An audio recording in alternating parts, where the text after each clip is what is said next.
स्वागत है आप सभी का एनएफ न्यूज पर। मैं हूं आपके साथ रोहित। बिहार में चुनाव संपन्न हुए, एनडीए सत्ता में आ गई। आरजेडी का एक बार फिर से सपना टूट गया और फिर आरोप प्रत्यारोप का दौर चलने लगा कि कांग्रेस की वजह से यह सब कुछ हुआ। अब 2027 चुनाव के लिए उत्तर प्रदेश में गठबंधन अखिलेश करेंगे या नहीं, यह पता नहीं। उससे पहले 2026 में चुनाव होने हैं पश्चिम बंगाल में। वहां पर ममता बनर्जी बिल्कुल भी कांग्रेस को एंट्री अपने साथ तो नहीं देंगी, कांग्रेस लेफ्ट पार्टियों के साथ ही चुनाव लड़े। लेकिन इस बीच कांग्रेस अब चाहती है कि तमिलनाडु में बहुत हो गया स्टालिन को किंग बनाए हुए, अब अपन को सत्ता पूरी चाहिए। अब हम वो नहीं रहे जो कि डर के सहम के बैठते थे। अगर मिर्जापुर स्टाइल में बात करें तो हम लिबर लिबर करते थे। अब हमें चाहिए फुल इज्जत। कांग्रेस कह रहे स्टालिन से कि अब भाई सत्ता में हमें आना है, हम बिग ब्रदर होंगे, हम अब जूनियर पार्टनर नहीं रहना चाहते। लेकिन इतनी हालत बुरी है, क्या स्टालिन जूनियर पार्टनर को बिग ब्रदर वाली भूमिका में लाएंगे? यह बड़ा सवाल है।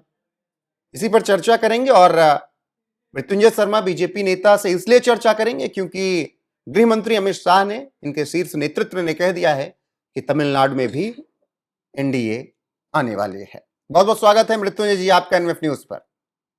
धन्यवाद रोहित जी। देखिए, अब अमित शाह कह रहे हैं तो आप लोगों को विश्वास जरूर होगा, लेकिन अभी भी मुझे विश्वास नहीं है कि तमिलनाडु में सत्ता आने वाली है एनडीए की। नहीं रोहित जी, अगर आप थोड़ा सा पिछला इलेक्शन भी एनालाइज करें तो जो दो गठबंधन जिसने चुनाव लड़ा, एक में डीएमके जो लीड कर रही थी और एआईडीएमके लीड जो एनडीए गठबंधन, आप अगर वोट प्रतिशत का फासला देखेंगे तो महज 4-4.25% का है। तो बहुत बड़ा ऐसे गैप नहीं है, आपको ये नहीं लगेगा कि एक ऐसा गैप है जिसको भरा नहीं जा सकता है। अब इसमें भी डायनेमिक्स में अंतर है। एक तो पहले डीएमके सत्ता में, तो एक तरह से एंटी इनकम्बेंसी है। दूसरा, एक नई पार्टी आई है जो विजय की नई पार्टी है, जो वहां के अभिनेता है उनकी नई पार्टी है, उनका भी एक तरह से करीब तय हो गया है कि एनडीए के साथ आने वाले हैं। तो उनकी अपनी एक सर्टेन फैन फॉलोइंग है, सब एक वोट परसेंटेज है। कांग्रेस की आप खुद ही बात कर रहे थे, कांग्रेस पिछली बार 25 सीटों पर चुनाव लड़ रही थी, इस बार कह रही है कि 40 पे लड़ेंगे, उससे कम पे नहीं लड़ेंगे। एक तरह से अल्टीमेटम दे दिया है कांग्रेस ने कि 15 दिसंबर से पहले फैसला कर दो, नहीं तो हम अकेले लड़ेंगे। एक चीज जो कांग्रेस को समझ में आई है, खासकर बिहार से, उसे दिख रहा है कि ऐसे भी हमारी हालत कुछ बहुत खास रहती नहीं है। कम से कम अगर अकेले चुनाव लड़े होते तो चुनाव के बहाने जमीन पर अपना संगठन मजबूत हो गया होता, एक प्रकार से वहां पार्टी पुनर्जीवित हो गई होती, अगले चुनावों के लिए कम से कम हम तैयार होते। 7 पे लड़के 6 सीटें लेके आए बिहार में, तो अलग लड़के इससे बुरा और क्या हो सकता है। वैसे साहब 20 पे लड़के 5 ले आए। करेक्ट। तो उसी लॉजिक से अब कांग्रेस को लग रहा है कि वहां भी डीएमके के साथ बस हम एक छोटे पार्टनर के रूप में है, कोई सत्ता में भागीदारी है ही नहीं। कहने को बस एक पार्टनर है हम लोग गठबंधन दल में, सत्ता में कोई भागीदारी नहीं है, कोई मंत्री पद नहीं है। तो इससे अच्छा है कि या तो हम रिस्पेक्टेबल नंबर ऑफ सीट्स मांग लें, और अगर वो नहीं मिलती है तो वहां पे अपना संगठन खड़ा करने का प्रयास करें। देखिए, कांग्रेस 1967 जो एक साल था जब बहुत सारे स्टेट्स में कांग्रेस सत्ता से बाहर चली गई, तमिलनाडु में भी साल नहीं, उसके बाद से आज आंदोलन था हिंदी के खिलाफ उस वक्त, वो भी एक रीजन था। 67 में आप देखेंगे कांग्रेस के खिलाफ एंटी इनकम्बेंसी थी और करीब 8-9 स्टेट्स में कांग्रेस सत्ता से बाहर हो गई थी स्टेट इलेक्शंस में। तमिलनाडु उनमें से एक था। कई राज्यों में वो बाद में सत्ता में लौट पाई, लेकिन तमिलनाडु वो राज्य है जब उस 67 के बाद कभी उसके बाद आज तक वो सत्ता में नहीं लौटी है। तो पार्टी के लिए ऐसे भी खोने को कुछ नहीं है। तो मेरे ख्याल से वहां भी एक गठबंधन में दिक्कत है जो इंडी गठबंधन है। तो बहुत ऐसे मतलब मैं ये मानता हूं, मैं ये नहीं कह रहा हूं कि केक वॉक है, मुश्किल होगा, लेकिन इम्पॉसिबल नहीं है वहां पे इंडिया का सरकार में आना। लेकिन मृत्युंजय जी, ये सवाल तो वैसे कांग्रेस के नेताओं से होना चाहिए, लेकिन फिर भी मैं आपसे सवाल करूंगा, क्या कांग्रेस पर उनके साथियों को भरोसा होगा? अखिलेश यादव तो भाई भूमिका वो नहीं देंगे कि आप बिग ब्रदर की भूमिका में आकर यूपी में लीड कीजिए, बिल्कुल नहीं देंगे, भले ही प्रियंका गांधी हो जाए वहां संभाल लें कांग्रेस को, लेकिन अखिलेश यादव उन्हें आगे नहीं आने देंगे। तेजस्वी ने वही किया कि नहीं भाई, सीटें दे देंगे, लेकिन ये नहीं होगा कि आप हमसे बड़ी पार्टी यहां पर बन के दिखाएं। टीएमसी तो घुसने ही नहीं देगी, उनका साफ कहना है कि दिल्ली वाले ऑफिस में गठबंधन है, ये कलकत्ता वाले ऑफिस में गठबंधन नहीं है। तो क्या ऐसे में स्टालिन मान जाएंगे? चलिए 40 सीट मांग रहे थे, वो भी ठीक है, लेकिन हर जिले में 1 से 2 सीट मांग रहे हैं कांग्रेस वाले। तो मेरा सवाल यह है कि क्या कांग्रेस इस स्थिति में है कि वो अपनी डिमांड मनवा सके किसी से? बहुत अच्छा सवाल है रोहित जी, और एक दिक्कत यहाँ पे यही है। देखिए, कांग्रेस ना मेरे ख्याल से एक हैंगओवर में है। हैंगओवर ये कि हम 150 साल पुरानी सबसे बड़ी पार्टी, बहुत बड़ी पार्टी, वो जो हैंगओवर होता है ना, जैसे कहते हैं कि जिम्मेदारी का किसी जिम्मेदार के सारे खेत चले गए लेकिन जिम्मेदारी नहीं गया। कांग्रेस की हालत एग्जैक्टली वैसे ही है।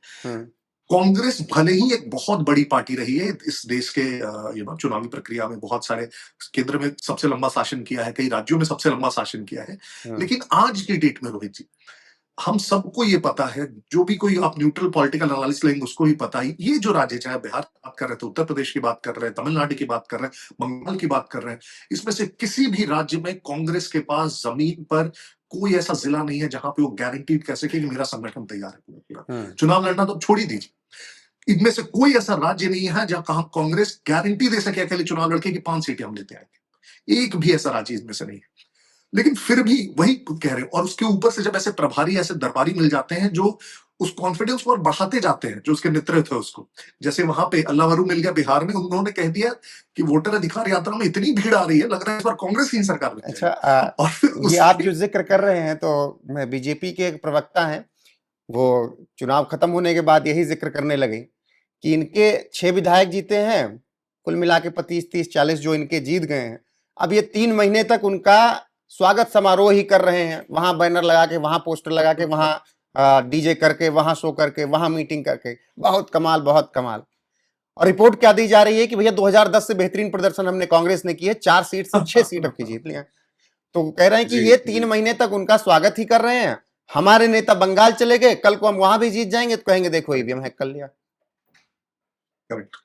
नहीं, बिल्कुल वही रोहित जी, अंतर है ना, ये दोनों पार्टीज के कल्चर में अंतर है, और जो भी थोड़ा बहुत भी अवेयर है वो समझ पाता है। बीजेपी अगर जीतती है तो आप उसका पूरा मशीनरी देखिए, उसके एक एक व्यक्ति, बिहार के एक एक लोकसभा में एक एक सांसद लगे थे, एक एक विधानसभा में एक एक वरिष्ठ नेता लगे थे, पूरी की पूरी जो केंद्रीय नेतृत्व से जो राज्य के प्रभारी थे तावड़े जी, वो लगे थे, चुनाव के अलग से प्रभारी बनते हैं, सह प्रभारी बनते हैं, बहुत मेहनत होती है। और बिल्कुल, उसी मेहनत में मैं एक चीज और जोड़ दूं, अभी काशी तमिल संगमम वाराणसी में चल रहा है, फिर इसके बाद चेन्नई में होगा, तमिलनाडु जाएगा 15 तारीख के बाद। उत्तर प्रदेश में तमिल पढ़ाने के लिए बात कह दी उत्तर प्रदेश के मुख्यमंत्री योगी आदित्यनाथ ने। तो क्या यहां से भी एक आपने संदेश भेजना शुरू कर दिया है कि भाई ये हिंदी और तमिल का विवाद अब नहीं चलेगा? देखिए रोहित जी, एक चीज बहुत क्लियरली आपको बीजेपी के सारे इलेक्शन कैंपेन्स में, डे टू डे कमेंट्स में आपको दिखेगा कि जो हमारी कोर विचारधारा है सांस्कृतिक राष्ट्रवाद की, जिसमें हम क्या कहते हैं कि भारत जो है कोई एक भूमि का टुकड़ा नहीं, और उसको हम बिलीव करते हैं। हम कहते हैं कि सांस्कृतिक रूप से वो बहुत एकीकृत है। इसलिए कोई भी पार्टी या कोई भी ग्रुप जब भाषा के नाम पे तोड़ने का प्रयास करे, राज्य के नाम पे तोड़ने का प्रयास करे, जाति के नाम पे तोड़ने का प्रयास करे, तो हम हर बार कहते हैं कि हम इसका विरोध करेंगे। और देखिए, आप कहते हैं ये बीजेपी तोड़ती है, लेकिन आज तक किसी भी प्रधानमंत्री, मुख्यमंत्री ने आज तक कभी ऐसा किया क्या कि 2 राज्यों को मिलाने के लिए, ना सिर्फ तमिल, उत्तर प्रदेश में जितने साउथ की भाषाएं हैं सबको ऑप्शनल बना दिया गया है कि बच्चे जो भी चाहे पिक करें उसे पढ़ सकते हैं। इसे कहते हैं कि आप देश को एक प्रकार से जोड़ रहे हैं, और इससे उनकी राजनीति, जो भाषा के नाम पर वोट मांगते हैं, जो उत्तर भारतीयों को गाली देकर वोट मांगते हैं, उनकी राजनीति धीमी पड़ती है। ठीक है, आखिरी सवाल, अन्नामलाई क्या वहां पर आपके पोस्टर बॉय रहेंगे, वही दिखेंगे? और दूसरा, विजय थालापति कितना इफेक्ट डालते हुए आप लोगों को नजर आ रहे हैं? कितना आप लोगों ने सर्वे में अभी तक चीजों को पाया है?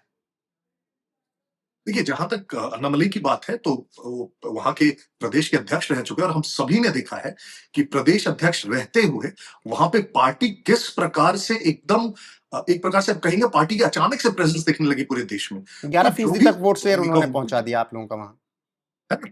और हम लोग कहां से स्टार्ट किए थे, 0 से स्टार्ट करके 11 तक पहुंचे। तो हमें लगता है कि जो भी उनकी भूमिका होगी बहुत महत्वपूर्ण होगी। एग्जैक्ट क्या होगी वो तो हमारे यहाँ केंद्रीय नेतृत्व ही तय करता है, मगर मैं बहुत कॉन्फिडेंट हूं उनकी भूमिका आने वाले दिनों में बहुत महत्वपूर्ण रहने वाली है, इसमें मुझे कोई डाउट नहीं है। विजय थालापति, आप विजय थालापति की बात कर रहे हैं, हम लोगों ने देखी हैं उनकी सभाएं जो हुई अभी, वो हमने देखा है, उनका जो एक फैन फॉलोइंग है वहां के सिनेमा में होने के कारण वो हमने देखा हुआ है।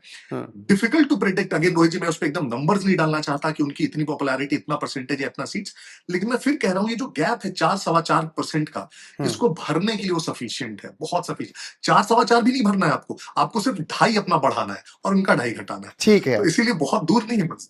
बहुत बड़े एक्सपेक्टर होंगे ये दोनों चेहरे। बाकी कांग्रेस और डीएमके के बीच किस तरीके से खींचतान शुरू हुई है उस पर भी हमने बात की। रितन जी आपका बहुत बहुत शुक्रिया जुड़ने के लिए। बने रहिए हमारे साथ, तमिलनाडु चुनाव से जुड़ी हर एक खबरें आपको यहां पर मिलती रहेंगी क्योंकि माहौल बन चुका है। नमस्कार।